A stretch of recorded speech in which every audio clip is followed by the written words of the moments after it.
Hello, welcome back, everybody, to another year of the Sunday Podcast. I'm Ollie Lum. And I'm Matt Seddon. Back in 2025 for our 5th season. You can expect more of this. He's claiming that he was ill before the semi-final, whatever. But, you know, I just feel like at that point he was just looking for attention. And some of this. Elio normally say, no human is limited. So I can't limit myself, or I can't just say I can do. As well as event coverage around all the major races on the UK circuit. And if you're a fan of the pod, please give us a rating and review on your preferred podcast streaming service. And if you want to stay up to date with all the latest news, give us a follow on Instagram at Sunday Podcast. As always, thanks for listening. See you next time. And we hope you enjoyed the episode. Okay, first off, Julia, thanks so much for coming on. Welcome to the podcast. We're about a month-ish since the bronze medal. How has life been the past 4 weeks or so? Yeah, thanks for having me. Life has been chaos in the best way possible. It's been really overwhelming, but really, really special. It still hasn't really sunk in. I know it's been a month, but I think it's going to take, honestly, until I next actually race for it to feel real. But yeah, it's been great getting back into running again, which has also been nice, kind of getting back into some routine and normality. But yeah, it's been crazy, but yeah, in the best way. You've done a lot of podcasts, so thanks for coming on ours. I mean, how many have you done actually? Because, you know, it's probably been a very, very busy few weeks. And is it weird going from, no disrespect here, but prior to the World Champs, I guess you hadn't done many interviews in your time. You know, you probably hadn't done many podcasts, and then everyone wants to know your story. Yeah, it's been very strange. It's like my Instagram, for example, after the race, it just absolutely blew up. And I was like, what is going on? Like, this is crazy. But I think that the main thing that's been pretty tiring for me is the switching the language and doing like podcasts in Spanish and then podcasts in English. It's much easier for me to kind of express myself and how I feel with the English ones, because it's, I think about running and everything in English. So some of the Spanish ones get kind of mentally really tiring. So I have to think a lot harder, but it's pretty cool. I mean, I like being able to share my story, and that I don't think this isn't something that's going to happen every day. So might as well kind of make the most of it and kind of go with it. And also I feel like I can talk for hours, so it's fine with me. Yeah, brilliant. How was it all kind of received in Uruguay, and what have the media kind of over there been like around it? Yeah. So that's honestly kind of the main, I feel like most of the kind of reaction has come from Uruguay, just because it's kind of so that no one thinks about athletics or running or whatever you want to call it. It's also soccer focused. So I'd say that was a pretty kind of big piece of the reaction, that people kind of were like, oh, where did I just appear from? And then kind of learning more about, I guess, the marathon and world champs and everything. But the reaction has been really great. I mean, my cousin, I think she's like 9 years old or something. And she got together with all her like classmates, and then they all sent me a video and of them kind of being like, congrats. So that kind of thing has been really special. And I've had a lot of like parents reach out to me, say that I've inspired their kids, and that's been, I feel like I've made an impact. So that's been cool. That's amazing. Have you found yourself on these podcasts and on these news outlets and stuff? Have you found yourself educating Uruguayans on running and running culture and marathons? Because like you said, it might be quite alien to them. Yeah, it is. I feel like I have been able to kind of explain a little bit more about how it works. I feel like I've had to correct people that there is a slight misconception that I know I did just appear out of nowhere, but there is this kind of misconception that I just randomly ran a marathon and then just kind of randomly ended up at the World Champs. I'm like, no. Yep. I've been at this for a while. I haven't quite had the results I wanted, but I have had to kind of explain how that works. And then one of the interesting things is there's been this kind of huge discussion as to whether this medal is really a medal for Uruguay or not, because I didn't grow up there. So kind of having to navigate that and having to navigate those questions too has been a pretty unique situation. I've said it before, and I'm not from one place, so I don't think the medal has to be for one place. And I think a lot of people in Uruguay don't quite understand that a lot of these people that are competing in these like high level championships are not actually living in the place that they are, in the place that they're from. So, you know, you have people like Mondo, for example, you know, he competes for Sweden, but he's not living in Sweden. So, at least not to my knowledge. So I think that's another thing too, trying to kind of explain how the NCAA system works and how there's actually a lot of international runners there and kind of all of those different things. No, that's so true. Have you planned to sort of spend a bit of time in Uruguay post that result, or have you been there over the last, you know? No, I haven't been. I need to go. I will eventually make it out there. Not sure when. I still, like, everything completely changed. Like, I still am not sure what my races are coming up. I honestly, I got back and I ended up getting sick because I was so had so much going on. I was supposed to get my wisdom teeth removed, had to cancel that. So I don't know when I'll end up going back to Uruguay, but I mean, I want to see my family. So hopefully sometime soon, but not sure when it'll be. Yeah, absolutely. And obviously you're back in the US now. What's it been like in and around your training group? What's kind of their reaction been? And you mentioned obviously you had some time off. When did you start training again? Yeah. No, their reaction's been great. They threw me a little surprise party, which was really fun. I'm also so gullible and so oblivious to everything that I was actually very surprised. So that was really special. But then Flagstaff I love because, you know, there's so many people all here doing that kind of training for the same thing and, you know, just trying to get after it each day. So it's cool to be able to share the experience with people that really kind of understand what it kind of took to get there. So being able to also to talk more kind of about the intricacies of the race rather than just kind of the surface level stuff. And then, yeah, training, I got back to running. I think this is my 3rd week back.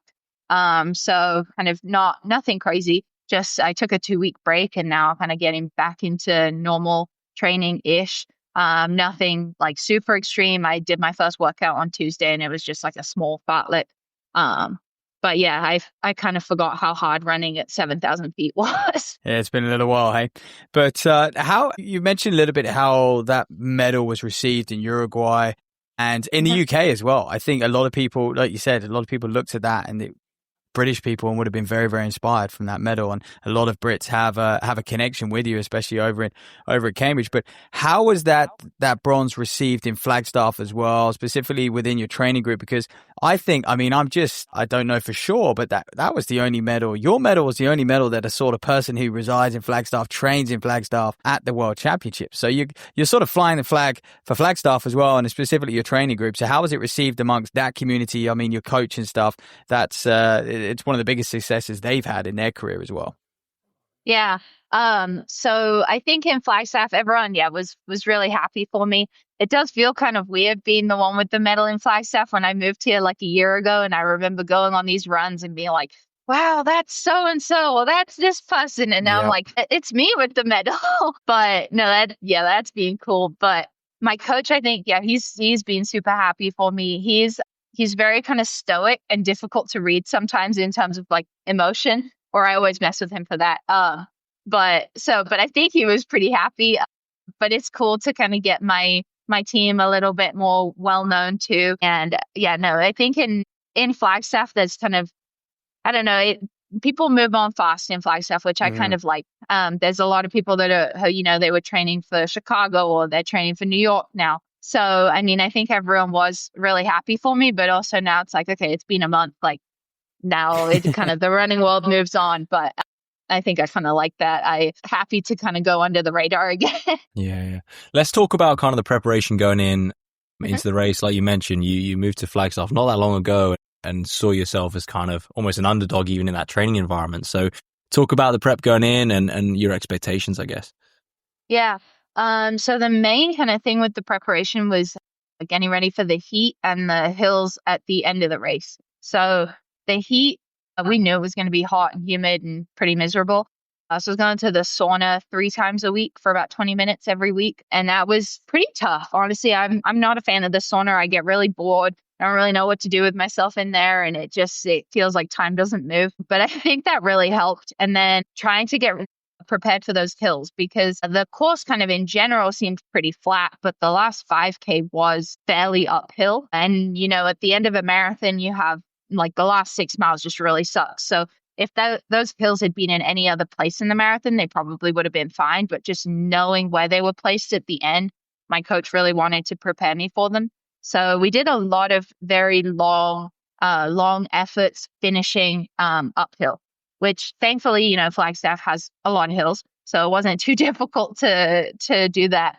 But I think that was kind of the main two focuses of the kind of marathon build, just focusing on staying strong on hills and being prepared for the heat. So then when I got to Tokyo, you're then at sea level, so that helps, but I felt prepared for the heat. And I had every 3 miles there was ice, like these ice bags, and I would kind of throw them on myself every 3 miles, because I remember my agent had told me, look, once your kind of core body temperature goes over that threshold, you're done. So like just try and stay underneath that kind of threshold for as long as you can. So that was really my plan the whole time going through. Just even if you don't need the ice bag, just throw it on yourself anyway, because you just want to kind of prolong when you're going to get to that kind of limit.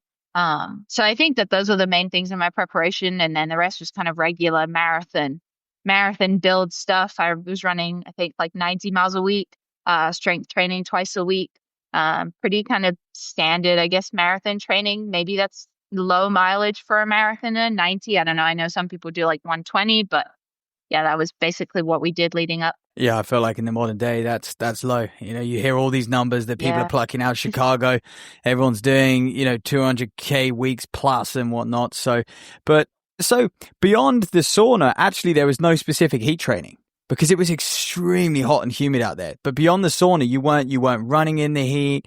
You weren't preparing for the heat with loads of layers or anything like that. You were just focusing on your fitness, and you were just getting some sauna sessions in because you performed very well in that heat.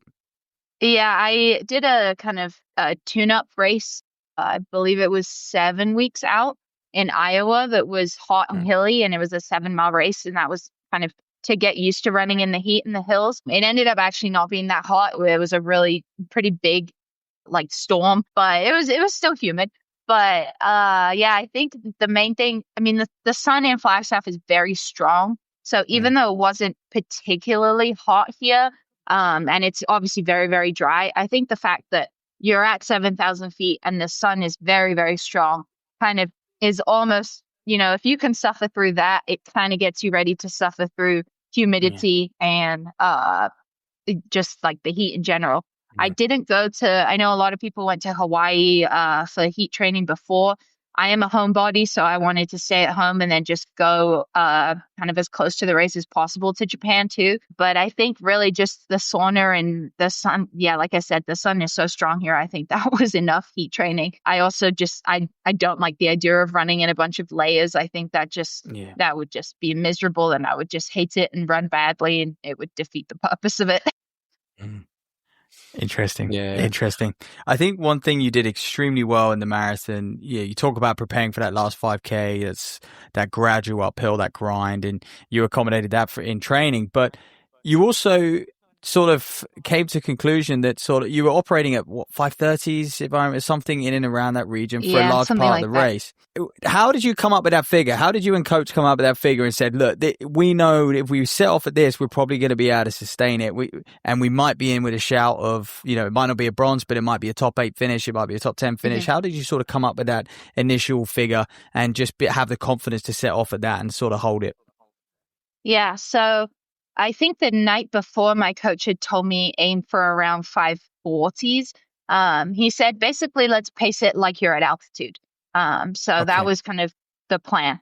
And I remember I started running and I was in kind of low 530s, and I was like, he said 540s, 550s, but I'm already behind and I feel okay. So I was not really sure what to do, but I remember looking next to me and seeing a woman from Ireland. I don't want to butcher her name. It's Fionnuala, I think. McCormick is her last name. Yeah, Fionnuala McCormick, Yes. And I remember watching her when I was growing up, like in these cross-country races, and I know that she knows what she's doing. And I remember seeing her next to me, and I was like, okay, if she's running this pace, like I'll just copy her because I know she's going to run smart. So I kind of stuck with her for a little bit and was kind of cognizant of where she was. And at that point, I think I was, running around the 530s, and I felt pretty good. I knew what marathon pace should feel like. So I was kind of operating at that pace, and I didn't really change pace. So the kind of the way that I described the race is everyone else kind of moved around me, but I just ran the same pace. Like I didn't really do anything. It's not like I put in any moves or any surges. I just ran the same pace for the whole thing, which is what I did in my last marathon. And everyone else kind of just moved around me. And I remember the woman from Finland, who I think ended up finishing 5th, we started talking to each other at one point because she also started off conservatively.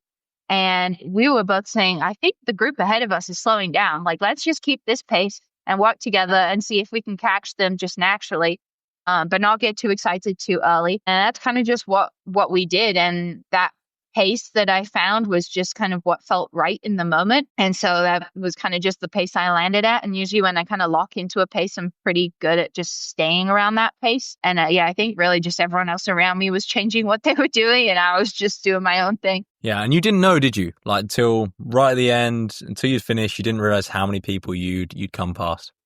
Yep. I think I remember at about maybe it was just a little bit over halfway. I think someone yelled at me that I was in 12th. And then I remember kind of picking people off, but I didn't know those people ahead of me dropping out. So that was another thing. So I think there was someone in 4th or 3rd at one point that had dropped out, and I had no idea. And I had also passed people at different moments, and, it's spread out. Like I wasn't really thinking about that. I was really just concentrating on, okay, I have this far to go. I need to get this bottle at that station. So I really had no idea. And I know that when I passed Susanna, in 4th, I think I actually ran next to her and I was like, you got it. Like, come on, come with me. Cause in a marathon's hard. Like you kind of encourage people. It's different to a track race. It's not like a track race. It's different, but this is there's a mutual respect that, okay, the distance is hard enough in and of itself. And looking back, I'm like, man, I probably shouldn't have done that. Like that, that's the woman I passed for a medal position. And I'm over here yeah, come with me. But, I had absolutely no idea. I thought it was maybe top. I think I thought I was around 7, but 5 to 7. But definitely not 3rd. Just incredible. Just incredible. Had you imagined that? Had you thought? Because no, not at all. Not even like, okay, if everything clicks here, I could get 3rd. No. No, my coach looked at me the night before, and we kind of had an A, B, and a C goal, and the A goal was top 8, and that was we looked at each other a bit like, top 8 sounds a little bit extreme. Like both of us kind of were like, okay, top 8. And whenever you kind of go to these championships, they send you all this information, and there's, all this section about what you do if you win a medal, and what the procedure is after that. I didn't read any of it because I was like, I'm not going to win a medal. So once I finished, I was like, wait, I actually don't know what I'm supposed to do right now because I didn't read any of the information. Right. Yeah. Then you have to wear different tracksuit on the podium and all that kind of stuff as well. Okay. So do you think you get 3rd in this race if you were gunning for 3rd? Like if you were gunning for a medal on that day, do you think you come out with 3rd? That's a good question. I'm not sure, because I think if that was my aim, I probably would have been really freaked out by how far behind I was at about halfway.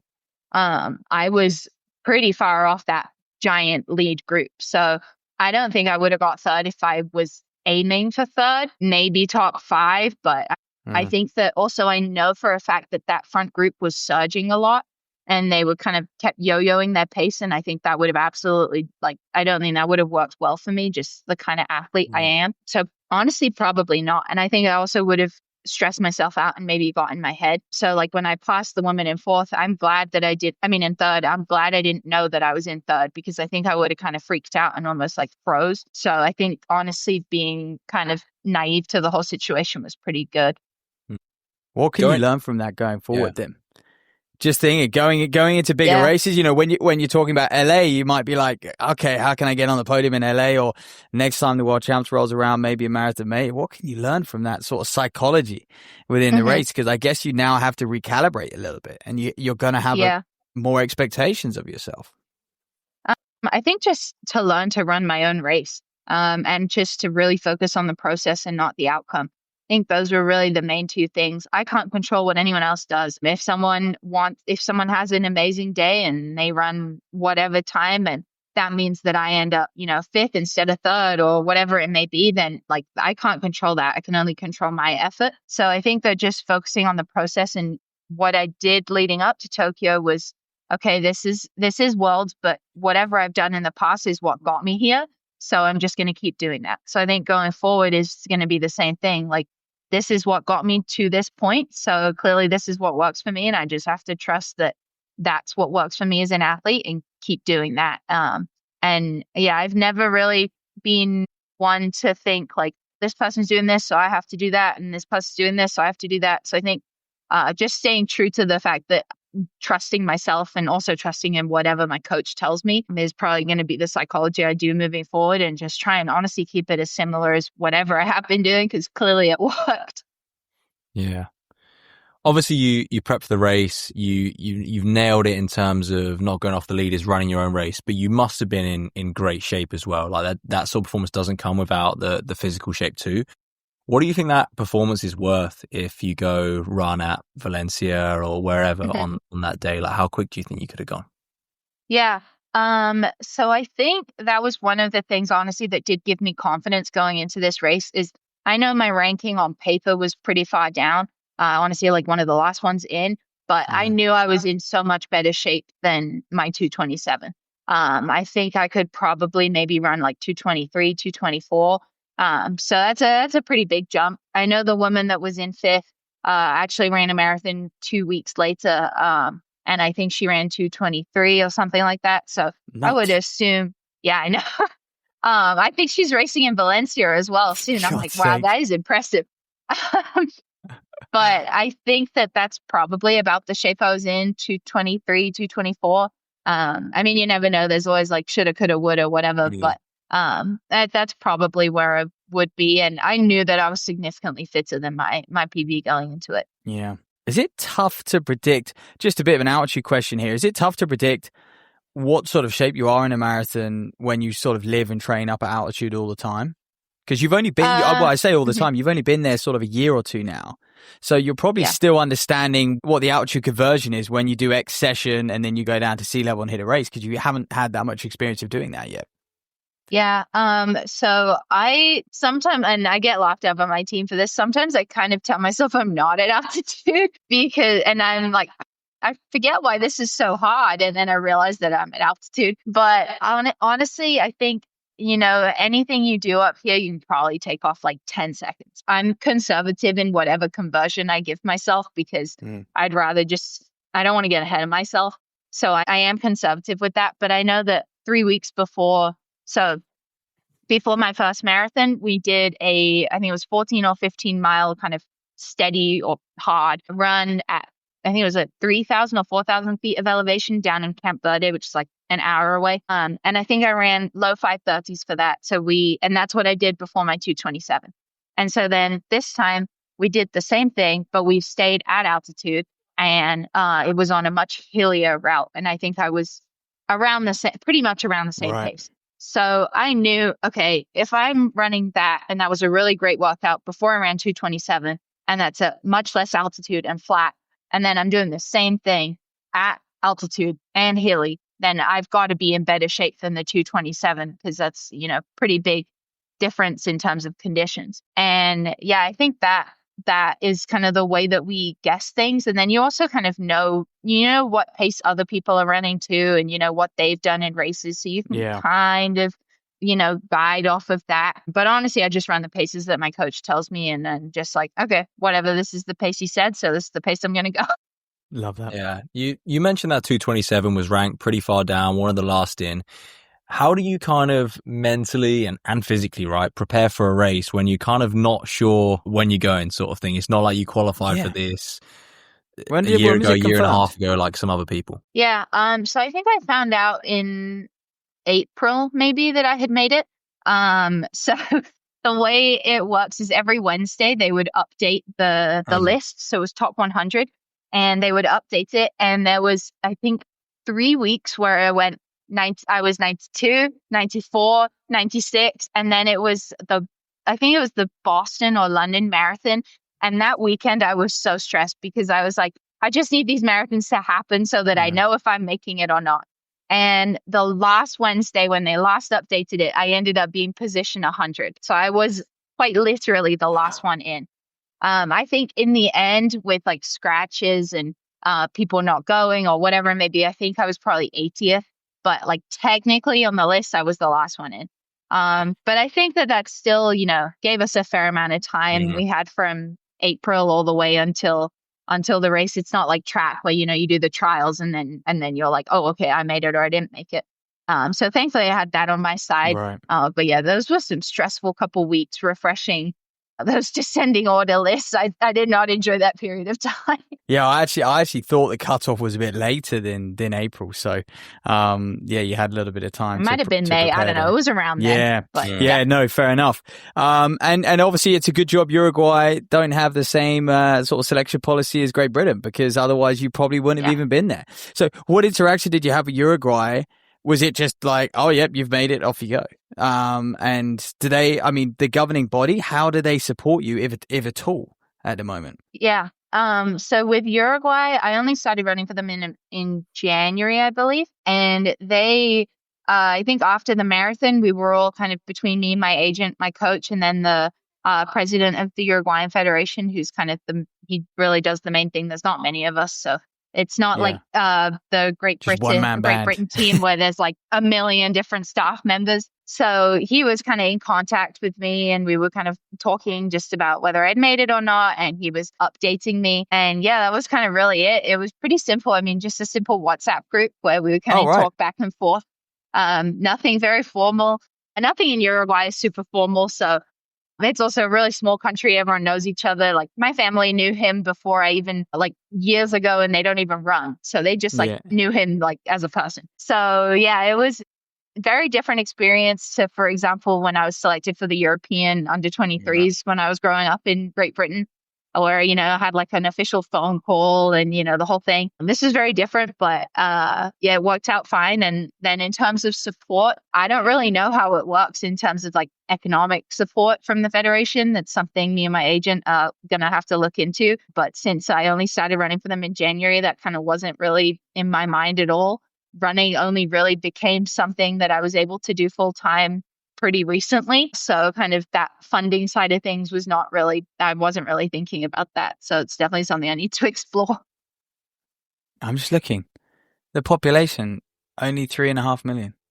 Yeah, it's really, really small. So and half of the population lives in the capital. So everyone knows each other. It's a very small world. Like I said, my parents don't run at all. They have nothing to do with running.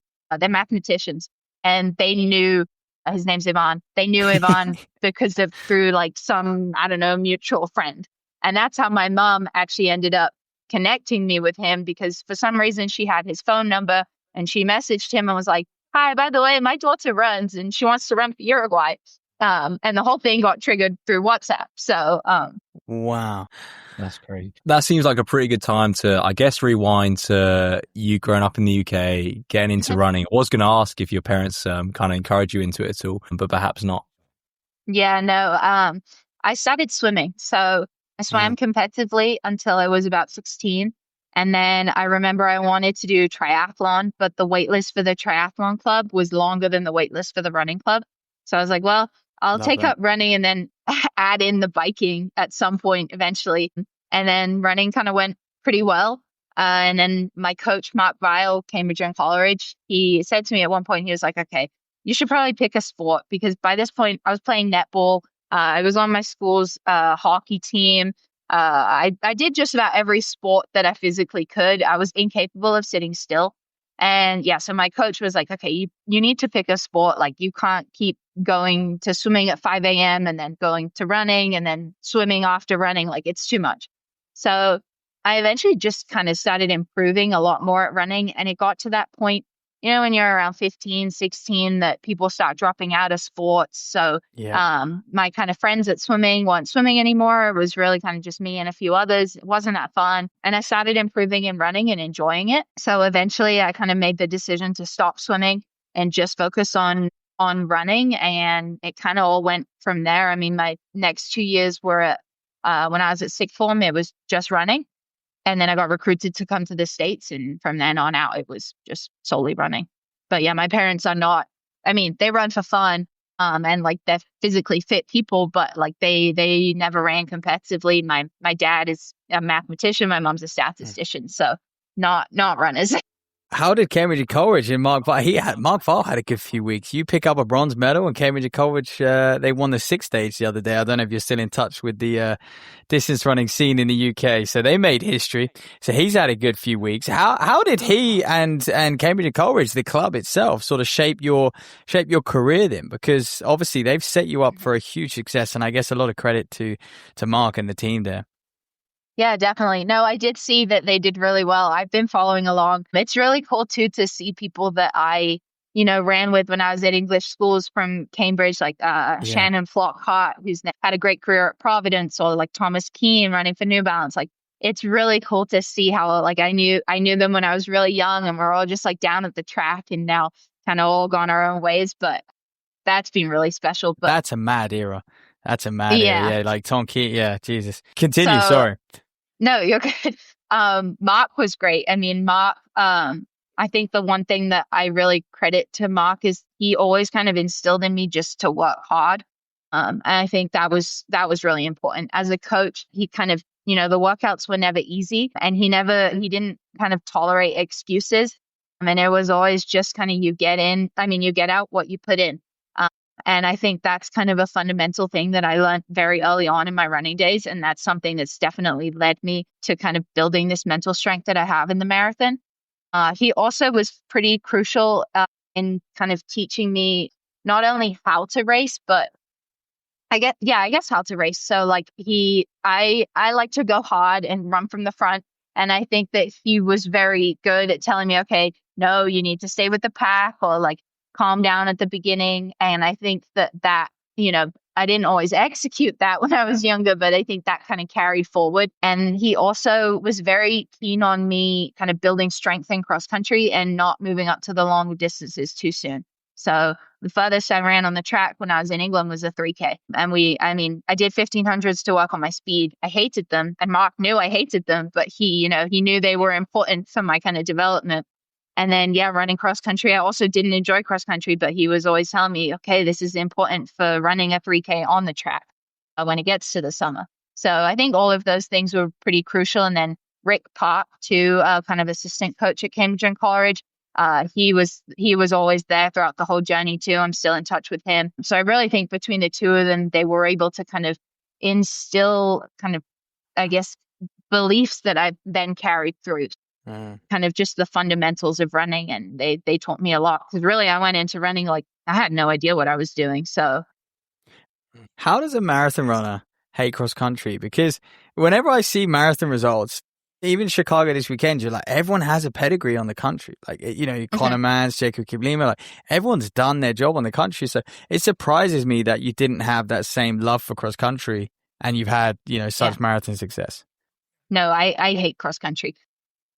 I don't like running on grass. I don't like running up hills. Road hills are different, but I am very much a rhythm runner, and I like to you could see it in Tokyo. I get in my own little bubble, my own little universe, and I just run. And I can run one pace. And so when I'm running cross country, and you have all these interruptions, and you have all these people around you, and my stride is long. So whenever I'm in a pack, I get very stressed out because, I'm getting clipped from behind, and I'm trying to not clip people. And so, the combination of just like so many kind of interruptions, I guess, and not being able to just run drives me insane. So I don't enjoy it at all. I mean, I had some success in cross country when I was in England, but it wasn't something I liked doing. And I recognize that it's important. But for example, I know World Cross Country is here in the States this year, and I will not be participating. Do not like cross country, and I don't want to go back to it. Yeah, and that is a tough course in Florida as well. So maybe not. Look, you talk about success, obviously in the UK, had some great success at English schools on the track. You kind of mentioned it as well in your interviews after the marathon in Tokyo. Is kind of really key, kind of shaping you and getting you ready for that race. Talk about that then. Talk about the impact of something like the English schools. Yeah, no, I think English schools was really great for my development. I think that the way that the championship is set up and everything, it really kind of teaches you how these major races work. So for example, even stupid things like having your credential, like you need that. And it's the same at Worlds. Like you can't just lose that and be careless with it. And then I think like understanding the call room procedures and, these races aren't going to wait for you. It's not like one of these local races where, you can kind of dilly dally. Like there is a schedule and you have to stick to it. I think that just the way the whole of English schools is set up in terms of, you have to share a room that teaches you, when you're going to these international races, you just have to deal with whoever like you're put with. And I think that all of those things were really crucial. And then English schools in general, just I think the level of competition is so strong that, it's Great Britain is not the size of the US, but I think at the high school level, it's still very, very competitive. And I remember kind of my first English schools, I don't remember where I finished, maybe 7th or something, 8th. And I remember being so frustrated. And I was like, no, like I want to be higher up. And I think that really kind of taught me I wanted to be as good as the rest of my competition. And that kind of was something that I carried on with me. And then I think my last year at English schools, I just remember the kind of final 200, just kind of running scared because I knew that someone was chasing after me. And that final 200 felt just like the final 200 of Tokyo because I was running pretty scared too. Granted, I didn't know that I had some distance between the women behind me. I think all of those things just really helped. And I think English schools was really, really crucial to my development.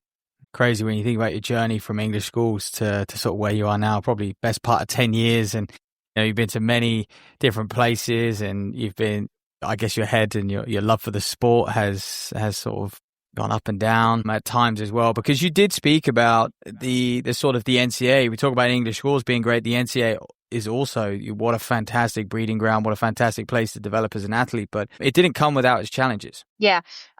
So I think actually going back to your question quickly about English schools, so my NCAA journey was pretty rough, but I think that one of the things that kept me going was that feeling that I had at English schools. Winning that first title was something I carried with me for a long time.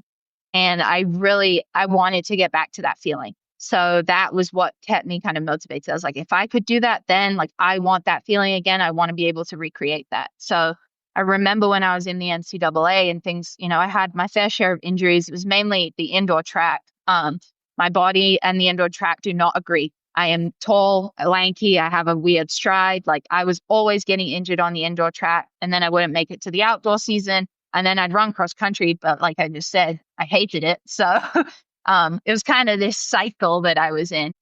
And I think one of the things that, really got me through that was I want to get that feeling that I had from English schools. I think the NCAA is great. I think it's a really cool opportunity. I know that a lot of people have different experiences with it. I think it's really hard to have a blanket statement of the NCAA was great or the NCAA is terrible. I think there's all sorts of experiences, there's all sorts of programs, and it is a risk. You don't know, when you're going through the recruitment process, you don't know really truly what the actual school you're going to is going to end up like. Yeah, you can do your visit and talk to athletes on the team, but you don't know until you're there. So I think it is a risk. In my case, I don't regret it at all. It taught me a lot, but there are many different experiences. Some people thrive. Like you look at Shannon and she absolutely crushed it while she was at Providence. And then other people struggle. They have to transfer or, they get hurt. It's a pretty relentless system in terms of how much you have to race. And then you add on kind of the financial aspect of it that, you're on a scholarship and you want to do well for your school. But I think it played a huge role in my career. I'm not sure what my career would have looked like if I hadn't been to the NCAA, but I also managed to get my degree there too. So my degree and my master's. So I definitely don't regret it at all. The sport's mad when you talk about that feeling you got from winning English schools and you just hung on to that your whole career. And, I think that happens to a lot of athletes. And it's a shame because there's a lot out there who probably don't experience that same feeling. They might not get the same feeling from a PB or something like that. So they can't relate in that way. How long did it take you to get that feeling back? When you won English schools, obviously you're hanging on to that for, I don't know how many years. Was it until the World Championships you felt like you felt like that again, or how long did you go without feeling that? Yeah. So my freshman year, I had a pretty solid freshman year. I think that I felt that feeling from English schools that first year, and then after that, probably not until I moved to Arizona. My freshman year, I made it to NCAA's outdoors in the 5K. I ran terribly, but I think, qualifying for that race was a pretty similar feeling to how I felt after English schools. And then, after that, really in this last year was probably the next time that I kind of felt that same feeling of success. I would truly I think that race in Tokyo was probably the most similar that I felt to English schools. And honestly, I'm not going to lie. Yeah. I know that, on paper, bronze at World Championships is obviously way better than winning English schools, but I don't know if the feeling felt that different or even better. Still, that first English schools title was pretty special. So, yeah. I think just at that age, it's everything, isn't it? And not that the World Champs isn't, but I think, as a kid, it's absolutely huge, isn't it? Look, talk about when, I guess, the decision to move to Flagstaff, and also that would have been similar timing, right, to kind of deciding that you want to run for Uruguay as well, because obviously you mentioned you run for GB as an under 23. Mm-hmm. And so kind of how did it all come about, wanting to base yourself in Flagstaff, make sure your kind of allegiance was with Uruguay for international stuff? Yeah.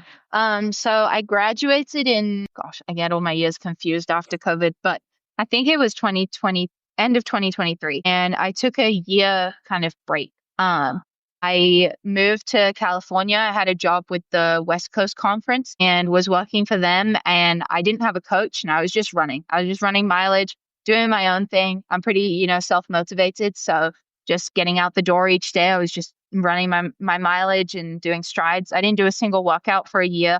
I refused. I was like, I need to give my body a break. I just need to kind of run and just get everything kind of reset, because, I'd still had a whole bunch of injuries. I'd run, I think, 16:10 my last year at Arkansas. So, nothing where I wanted to be running.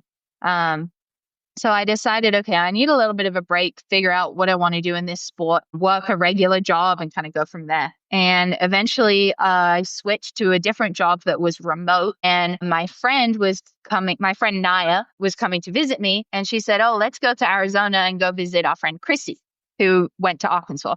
So we both came to Arizona, visited Chrissy. And I was like, wait, I actually really like it here. I don't want to go back to California. Why would I go back when my job is remote? And I way prefer Flagstaff. It's obviously way cheaper than, I was living in San Francisco, which is stupid expensive. I was kind of talking to my parents. It's like, well, my job is remote. I should just stay here. So eventually I just I stayed in Arizona. And I continued doing that remote job. And then I met my coach and I met my coach's wife first, who's also my training partner. I was on a run with her, and she said, look, if you need a coach, my husband is a coach, so you should talk to him. And I was like, sure, I don't have a coach right now. That works with me. I met him. His name's Jack Polarecki. I met him, and I immediately liked the way that he kind of thought about training, and it was much more oriented towards the longer distances. And then he is a coach under McCurdy Trained, which is kind of the whole group. And within McCurdy Trained, the men's coach is James McCurdy, who's the founder of the whole thing. And he is also my agent. And so he helped me, figure out how to make the whole allegiance change and get in touch with the federation from Uruguay, which my mom had also kind of been in touch with already. So between all of us, we kind of made that switch. And then, he was my agent. He helped me with races. And then, I was pretty committed to Jack's training and being in that group, and it kind of all, I guess, snowballed from there. That's amazing. There wasn't a period, because obviously Flagstaff, there are so many coaches, there are so many groups, there are so many athletes. Mm-hmm. I wondered, you just sort of knew what you wanted to do straight away. You're there for a short period of time, and you're like, right, I'm going to be coached by you. I'm going to dive straight into this. And I'm going to just, do everything by the book and hang on to everything that your coach is saying. Whereas I can imagine it being quite overwhelming when you talk about those runs, and it's you're giving various Olympic medalists a nod every time you step out the door, right? So you didn't look anywhere else. So working with someone else never crossed your mind. Well, I think the position that I was in, that wasn't really honestly an option. I hadn't run for a year. Fair. I wasn't coming to Flagstaff on one of these recruiting visits, highly sought after NCAA champion. I was coming here with 1,000,001 injuries behind me, hadn't run a PR or PB since my freshman year. I run 16:10 in my last race. I kind of was just out here, here because I liked it. And I went on a run with, the group of people that I went on a run with were, they were all coaches for McCurdy Trained. So McCurdy Trained is also an online coaching group. Yes. So that was kind of how they were balancing. They had a full-time job, but also running basically professionally. And so that kind of I liked that idea of some flexibility and not having, this financial tie to running, because I think I struggled with that in the NCAA a little bit, feeling like I had my scholarship attached to my results. So I think that was one of the things that drew me to kind of even meeting my teammates in the first place, is I liked that freedom and the idea of having a kind of separation between running and a job. And yeah, I, kind of met Jack through that, and it kind of fell into place. I also, I knew I wanted to run the longer stuff on the roads, and a lot of the groups here are more track oriented, and they're also sponsor oriented. So, there's a Hoka group, there's an Under Armour group, there's a Nike group. So I wasn't signed with any of those brands, and it took until January for me to sign with Saucony. So, it wasn't really like I was flooded with options, but honestly, like if I, had to choose right now, I would still choose Jack. Like he's been great. Yeah. Credit to him taking a chance there. I just want to rewind to that sort of year where you didn't do any workouts and you just took a bit of time for yourself. How important are those years? Because more and more, you start to see it, whether it's, athletes who maybe they give birth and they just have that time away from that real high pressure environment, or whether they just, they almost quit the sport for a few years and you hear that, 5 years off and they come back and doing amazing things. How important was that year for you then? Because you probably wouldn't have got the success you're having now if you didn't take that year. Yeah. I think that year was crucial. I think it was the not competing. So competing for me really tires me mentally. I'm not one of those people that get super pumped up and excited to go race. I get very, very nervous and honestly kind of dread it a little bit before. I mean, I love it. Don't get me wrong. I still love to compete, but it's not a feeling of, I get to go race. So I think that having that kind of mental break of not having a race every so often, or not having to come back from an injury for a certain race, and then this kind of timeline was really helpful. I also realized, I was running by myself, but I was running, doing some runs that I just naturally would start kind of getting to low 6-minute pace. And it wasn't on purpose. I would just kind of go out there and be like, okay, well, I kind of want to run this pace today. And I think that in my head, I was like, well, if I can do this off of just my own thing and no workouts, and I can still, run fairly fast off of just complete, I was running, I think it was 50 miles a week and one long run. So, I think if I was able to do that, I was like, oh, there's still something in me that, can do more. And I knew I always wanted to run a marathon. It was a matter of time of when. And really that kind of year of just was trying to figure out how I wanted to approach that, and if that was something I wanted to do now, or if I wanted to do that 10 years into the future. And I think also I had heard these stories of, Emma Grace Hurley, I think, took a few years off, and she came back and was running incredibly well, Kira D'Amato. So I knew that the longer stuff, there was time. There wasn't this kind of time crunch that you have on the track. And so I think that also really helped. But just that year of having space to breathe and not having anyone that was, constantly checking on me or anything, and just kind of feeling like a human outside of the sport, I think was really important, and learning what life was like in the real world without the sport. And have you managed to kind of retain some of that in a way? Obviously, look, you're professional now, you're a world champs medalist, but have you managed to retain a sense of normality? Because as spoken to a lot of elite runners, and they talk about how hard it is to have something else. Yeah.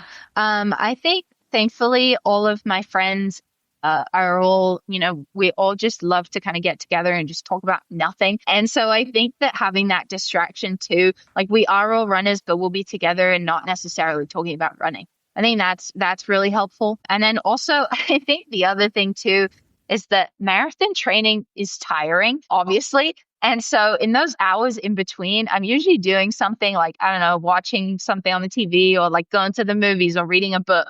Those are pretty good distractions. I mean, I'm not thinking about running. I try and not think about running as much as I physically can when I'm not running.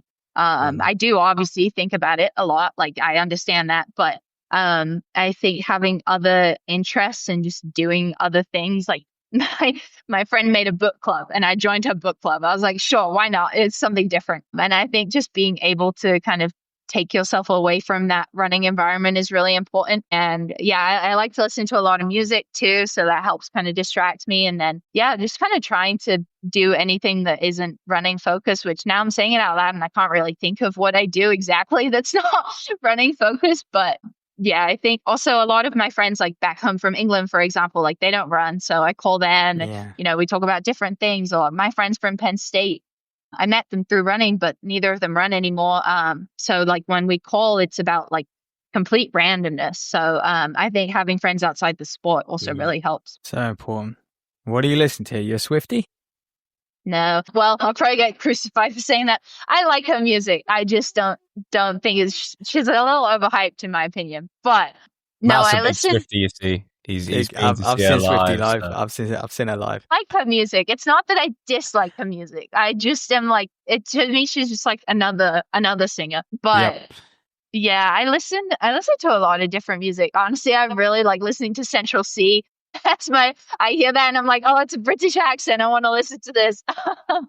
But yeah, a whole bunch of stuff. My music taste is kind of all over the place. A lot of throwbacks, but then pop and rap and all over the place. Yeah, that's fair. Hey, where do you see yourself next in the marathon? Sorry. And I guess how do you go from preparing now? Because was there a part of you that really enjoyed preparing for a championship race? There was something else to focus on rather than just purely your shape. And whereas when you go into a major, it's like, oh God, man, it's just all shape. Nothing's going to hold you back on race day. You got to make sure you are as fit as you possibly can be. Yeah, so it was interesting because I feel like in the past I have been much more of I enjoy kind of, just seeing what shape I'm in and more of a time trial kind of racer. I've never been super motivated by championship races because it's kind of like what I said before, I can't control what anyone else is doing. Whereas, my own physical fitness, I've got much more control of.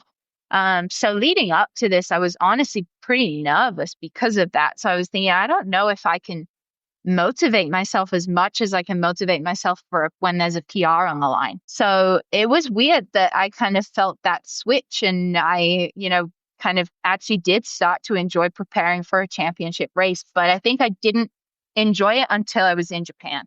Leading up to it, because I was kind of I don't know what's going to happen. I wasn't able to kind of engage with that feeling. But now moving forward, I think that it will be different because I will probably be trying to get a PR in whatever race I do next, just because I know that I can run significantly faster. But also it's kind of fun because it's a new challenge. It's something new in the marathon. And I think that's what I've really been enjoying about this last year is everything has just been so new and so fresh. And doing this marathon, which was complete polar opposite to the first marathon I did, which was a 3-mile loop around in like 50 degrees or something around a lake. With my own pacer, it was completely different. So I think that now going forward, it'll be kind of fun to have a new challenge. Absolutely. And we wish you all the best with that. Just before we finish, we've got a few kind of quick fire questions, but we always we dither on these. So I don't know how quick fire they are, but you got any good drugs testing stories or funny drugs testing stories at all? I actually do not. I guess one time my freshman year, there was this one girl and maybe it was my sophomore year. I shouldn't name names. But I think that she was, you have to have she couldn't pee at first. And then I think she drank too much and then her urine was like way too diluted and then they couldn't use it. And I think she was stuck with the drug testing people for I think she was in there from 8 a.m. until 5 p.m. She missed all her classes. She missed practice. It was a whole thing. And I remember the rest of us were in and out of there in half an hour. I just remember all of us coming to practice in the afternoon. Practice was at 3 p.m. And we were all just wait, where is she? Someone's no, she's still in drug testing. There's no way that she is still in there. So yeah, poor girl. But yeah, I guess that's not so much my own story, but someone else's misery that I guess I'm kind of laughing at. It's crazy. It's good to hear you all getting tested. We spoke to Gary Martin not long ago and he's only had 2, I guess, unofficial drugs tests just through his own uni, no external body. But hey, do you have a pre-race ritual at all? Did you have one pre-Tokyo? No, I am very kind of type A, and I think that I try really hard to not have any rituals. Mm. I think that, it would stress me out so much if like I had a lucky pair of socks, for example, and I couldn't find them the morning of the race. And then I would hate if, I then go and run a bad marathon because I've gotten in my head because I didn't have my stupid pair of lucky socks. Like, so I try very, very hard to not have any rituals. But, just my usual kind of warm up and drills and stuff I like to make sure I get done. But apart from that, not much that's any different to any other day. Central C on the warm up or anything? No. Are you music on the warm up? Yeah. That depends. I'm trying to think if I did have music on this warm up actually. I listened to Britney Spears. That's my other favorite singer. So I listened to Britney Spears throwbacks. I mean, I only had like a 10-minute jog. But yeah, I don't listen to anything too intense because it stresses me out. I don't want to listen to any kind of pump up music. Like that's too much for, 7 a.m. before a marathon. But yeah. I have to ask the question, what does a marathon warm up look like, especially when it's hot? You're in Tokyo, it's very humid. You don't want to work yourself up too much. What did your warm up look like? Yeah, so this was a little weird because the call room procedure was kind of chaotic. So we had to go to, they took us in a bus. It was like 35 minutes to a park. We went to the park. We were there for like, I don't know, a little over an hour. And I did 90 minutes out from the race. I did a 10-minute jog, which I would usually do an hour out from a race. 90 minutes out? Because then we had to go report to another bus, which then drove us to the stadium. It was 20 minutes to the stadium. So, for the marathon, we were fairly lucky because it's a marathon. You have time to kind of you have time to warm up in the race. But if you're running like the 100, you have to do your warm up and then go sit on an air conditioned bus for 20 minutes where like, it's not that you can stand up and be doing stretches on the bus. Like you're just sat there. And it's kind of weird because you're sat there next to all these people that you're about to go race, but you're all kind of in silence, but you're all really nervous. So it was very strange. And then they took us to the call room and there was like a kind of 100-meter stretch in the back of the call room that we were allowed to jog around for like 2 minutes. And that was pretty much it. Like I tried to kind of sneak some drills in the back of the call room, but like we really weren't allowed to do much. And like I said, we were lucky. It's a marathon. You have time to warm up. It's hot. It's humid. At least like sitting in the bus, you had some air conditioning. But I mean, if you're trying to run 100 or even like a 1500, like I could not imagine going from, you do your warm up to then sitting down for 20 minutes to then getting in 2 strides to then the gun goes off. But typical marathon would be just 10-minute jog and some strides. Right. I think that's why some of the results might have been so surprising. You allude to that there. I mean, that is quite staggering that you basically didn't run again for over an hour before you started the marathon. When you started, were you like, yep, the legs are there, like feel good? Obviously there's loads of adrenaline, you're kind of ready to go, gun goes off, or did it take you a little while to just be like, okay, yeah, now finally I feel like I'm moving? I think I felt okay just because I had kept moving in that whole time. And I think that I utilized the time that we were sat on the bus, for example, to like make sure my shoes were on okay and do all that other stuff that you usually are not running for. And then as soon as I got to the call room, that's when I was trying to kind of sneak in some drills and all of that kind of stuff. So I felt okay. If the weather had been colder, I don't know if I would have felt the same, but thankfully I was good. Yeah. That's not a warm up, that's a shakeout. That's a double day. You can clean that. Pretty much. Look, what's the best thing or the worst thing that you ever read about yourself? You must have seen some headlines after that race, surely. Yeah. The best thing I think was I had a lot of people saying that they really appreciated my transparency and my kind of honesty. Yeah. And I think that's important. I don't like these kind of same regurgitated 5 sentences that you get from athletes when they finish a race. Like it feels too rehearsed and, you want to hear how they actually feel. So I think that kind of made me feel pretty good, I guess, in that knowing that kind of always being very honest and very transparent and knowing that comes across is pretty nice to see. And then the worst thing, honestly, I had some people drawing some like caricatures of me. And they were pretty insulting. Like they've made my nose like extremely long. And I know it's a caricature, fine. Like I get it, but like they're bad and like not bad and like no hatred to the artist. Yeah. The way that they've done it, like there are some like they made my eyebrows like slick, like basically like mustaches as my eyebrows. And I said to my training partner, I sent her one of them in the morning and she just responded. She's like, Julia, it's too early in the morning for this. Like, this was a jump scare. Why are you sending me this? So I think those were probably some of the worst things that I saw. Definitely had to make sure that, I said to my training partner, I'm like, I don't look like that, right? But yeah, I think that was probably the worst. You were actually really honest. I couldn't believe how much you were willing to open up in the post race interviews. Which was, I mean, I don't see why not. I think that was cool. We're all human. I don't think there's any advantage from pretending that, things are easier than they are. I always think one thing that I talk about is, everyone thinks as soon as you get good at running, it gets really easy. Like, no, it still sucks at the pro level too. Like, running is hard. Like, it's not, I don't wake up in the morning like, yeah, let's go for a run. Like, this is so easy. Like, no, it's still difficult. I don't know if everyone feels like this, but I'm pretty sure that's how a lot of people feel. So I think that's just kind of important to know. And there's no point in kind of hiding that. I don't think it makes you appear any weaker. I think honesty is important. So yeah. Final question then: is there anything you'd want to change about the sport, the way it's currently set up? Yeah. Well, that's a big one. I think that I would like to change. I'd say I would like to change how people. Wait, let me think for a second. Okay, I think I would like to change how the races kind of are structured. So I think, for example, Grand Slam was really cool in terms of the idea of it, and in terms of getting sponsors outside of, the typical sponsors. But I would like for there to be kind of more involvement from outside sources. So I think that, okay, that's my answer.